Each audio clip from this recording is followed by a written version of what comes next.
I gotta tell you, most people are completely wrong about what's happening in Portland right now, and suburbs that are stepping into the spotlight whether they planned to or not. Portland still knows who it is and is still great at building something new without trying to impress anyone. Portland never flips overnight. Portland drifts, and then suddenly everyone pretends that they didn't see it coming. But anyone who's lived here long enough has seen this movie before. People panic, the city recalibrates, and then certain neighborhoods come back sharper and more intentional and even more alive than before. Before you can understand what will change next, you really have to understand why people still choose Portland in the first place. If you're relocating your family, planning your next move, or deciding if the best days for Portland are still loading, pay close attention. Once you notice these specific market shifts, it's impossible to unsee them.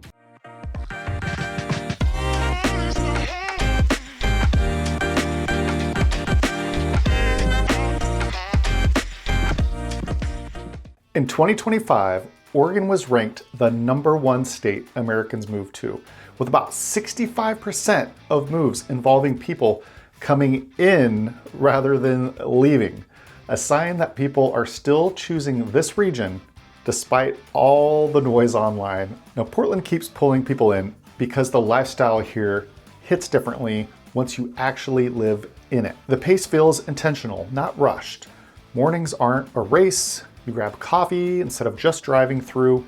You might walk to dinner, bike to the store, or sit in a park and lose about an hour of your time accidentally and still feel good about it. It rewards people who want room to breathe and space to be themselves. Now, I see this moment happening a lot. People come in focused on features of a home and not the lifestyle that they want. After a weekend of walking around neighborhoods and seeing how people actually live here, the conversation usually changes a little bit. Portland's lifestyle has layers. Live close in, and your steps from great food, culture, and art head a little outwards, and you're still minutes from trails, rivers, and everyday charm. Your environment starts doing quiet work for you. Walkability, access to nature, and neighborhoods that function instead of just exist. If that feels like your speed and you're serious about finding your place right here, then this is where intention matters. Now, we help people buy, sell, and relocate with clarity, not guesswork. If you want to talk about your timing, the neighborhoods, or just next steps, go ahead and reach out. Information's right down there in the description. When we talk about Portland's urban core, this is where a lot of people misread Portland. When you hear downtown Portland is struggling, that's not entirely wrong, but it's an incomplete picture. What's happening right now isn't decline, it's a reset.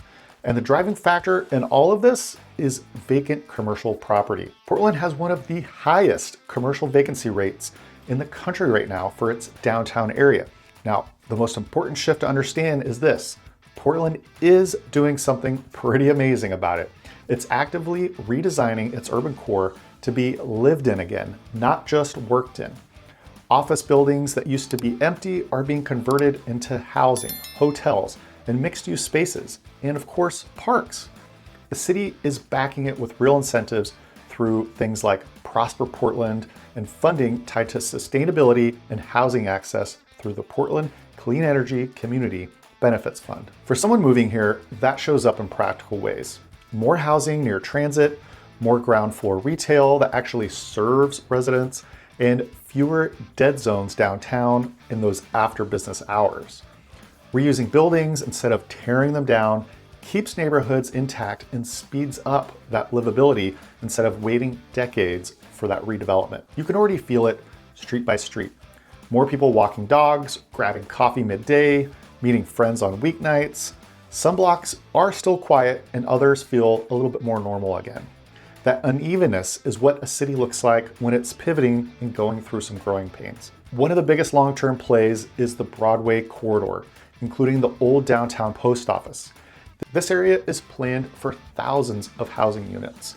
Mixed income by design, tied directly into the MAX, the streetcar, and bike infrastructure. For residents, that means walkable errands, easier commutes, and entire neighborhoods designed to function without car dependence. It's not a quick win, but once it does click into place, it reshapes how downtown actually works day to day. Now, according to the stats, this is one of the higher crime areas in Portland because of vagrancy.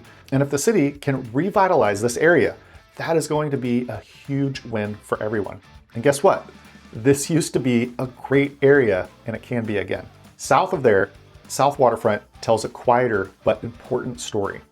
Anchored by OHSU, this area keeps absorbing demand because it's built around stable, high-paying jobs. For residents, that translates into consistent services, reliable transit, beautiful river walks, and housing that stays occupied even when markets wobble a little bit. It's resilient, and that matters if you're thinking long-term. Then there's Albina.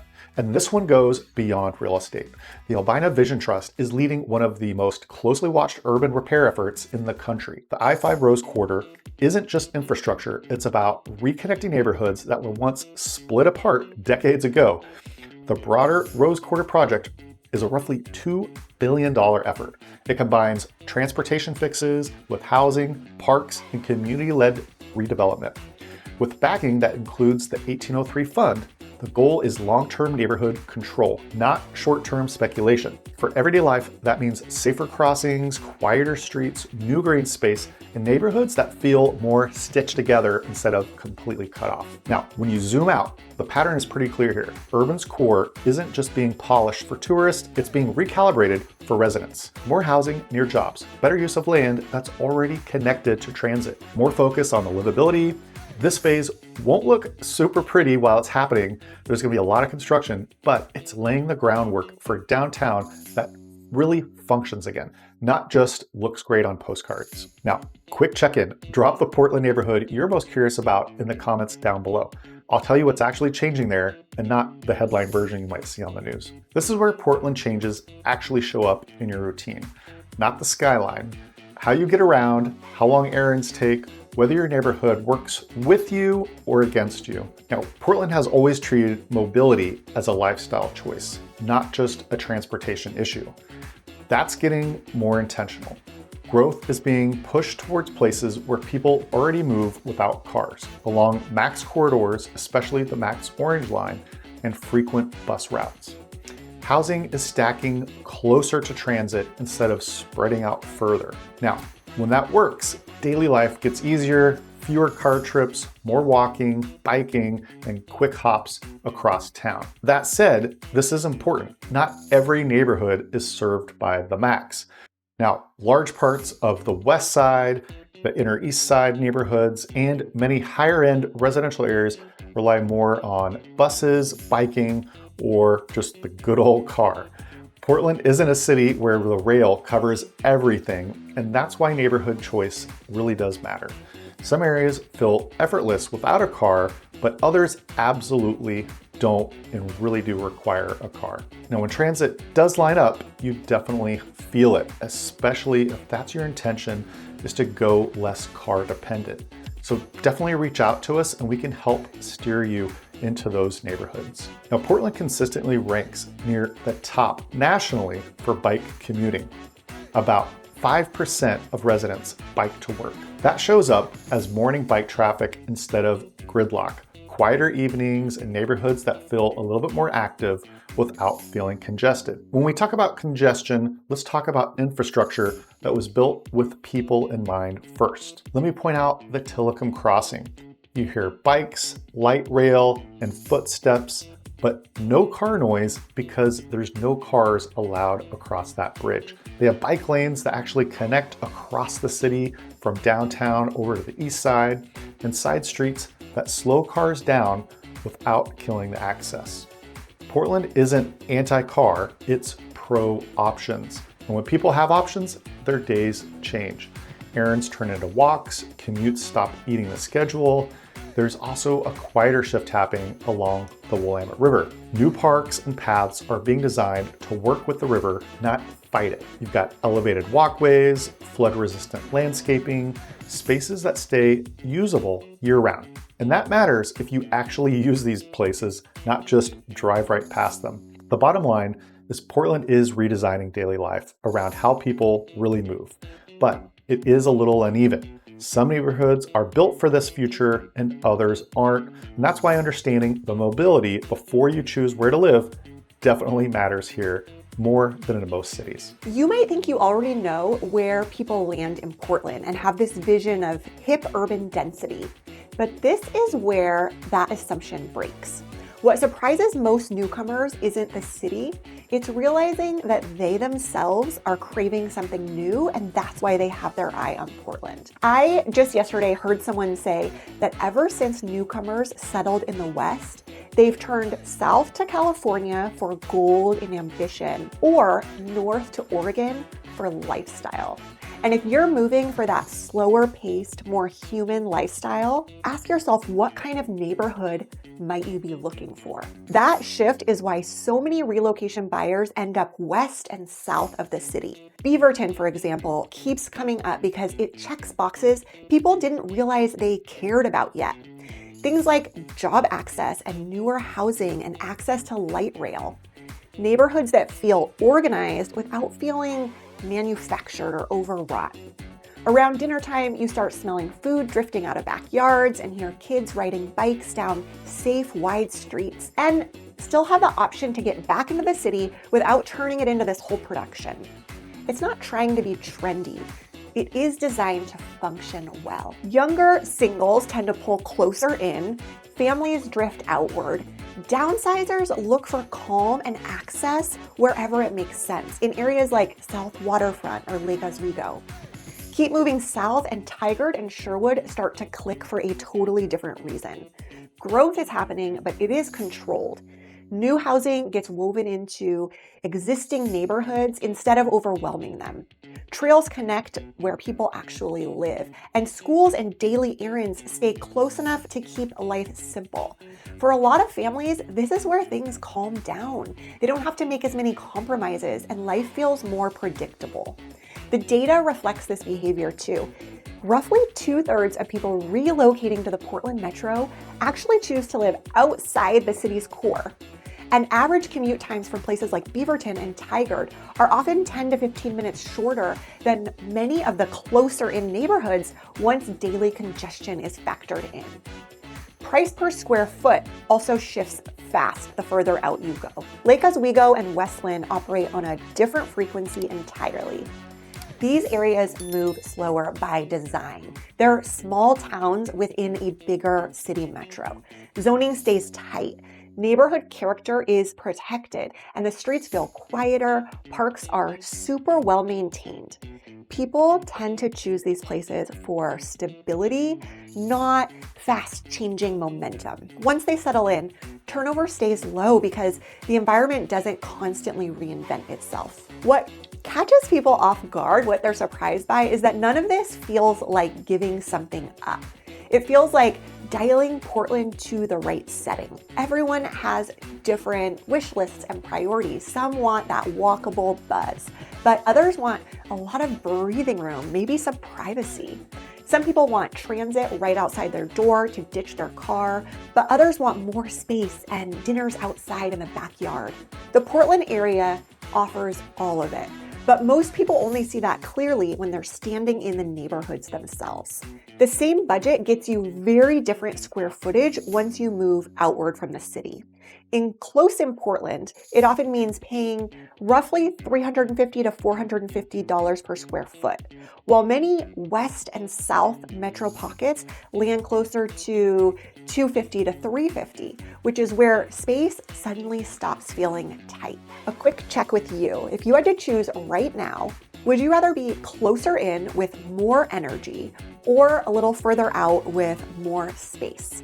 We would love to hear your take in the comments. Portland has been wrestling with the same question for years. Is it losing its identity or finally refining it? The answer is kind of neither. What's happening is a sorting process. The city is shedding versions of itself that stopped working and doubling down on ways that mattered. The creativity, access to nature, strong neighborhoods with community involvement, and just a little bit of that weirdness that helps keep Portland human. You can see this everywhere. Downtown isn't trying to rewind the clock, it's trying to become livable and vibrant in areas that have seen decline. The riverfront isn't leftover space anymore, it's being reclaimed as daily use space. Neighborhoods are changing, but not without pushback. Projects like Albina Vision Trust and the OMSI District exist because Portland is actually grappling with its past instead of ignoring it. Now, most new housing is being added in already urban areas, which tells you growth here is about refinement, not just sprawl. Now, what makes Portland different is that growth comes with friction. People debate, plans change, timelines stretch. That's not just dysfunction, that's the culture. Residents care about how things get built here, not just that they do. And while that does slow things down, it usually leads to better places that feel more livable once they arrive. Now, that friction doesn't stop growth, it just filters it. Cities that grow without that resistance aren't as well thought through, and you get this huge urban sprawl in places like Houston, Texas. Portland's resistance tends to favor people who plan to stay, not just pass through. You feel the shift in small ways. Streets designed around people instead of cars. Daily life that feels more intentional, less performative. The city isn't just chasing trends, it's asking those harder questions about who benefits and how growth actually shows up in that day-to-day life. Big picture, Portland isn't finished and it isn't falling apart. It's recalibrating those old spaces and reinventing. Moments like this are when long-term decisions matter most. Where you live, how you move, and what kind of community you plug right into. Now, once you understand the lifestyle pull, the urban reset, and how daily life is changing here, the final question becomes very clear. What does all of this mean for your timing, your strategy, and your next move?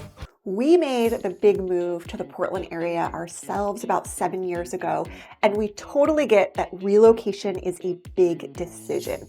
It's natural to worry about making the wrong decision. But if you think the Portland area is right for you, and you somehow end up on the wrong side of town, an area that just doesn't feel right, I seriously promise there's another neighborhood that will make your heart sing. So I don't think you have to worry about making the one bad decision, picking a neighborhood here. But this city does reward people who understand how their lifestyle and the location and the timing actually line up. We've shared how the city is changing, where daily life is getting easier, and why a lot of people, including many of our clients, end up somewhere very different from their first plan. We see this play out constantly. Buyers who hesitate hoping for clarity or perfect timing often get priced or boxed out of the area that they wish they had ended up in, while the ones who take the time to really understand the map tend to make moves they don't regret 6 months later. This city really favors people who understand that map and understand themselves and their priorities. If you're buying, selling, or relocating to Portland, you don't need pressure. You need just the full picture.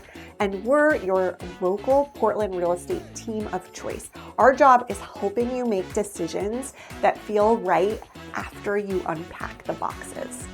If you're still browsing areas, grab our free Portland neighborhood guide in the description below.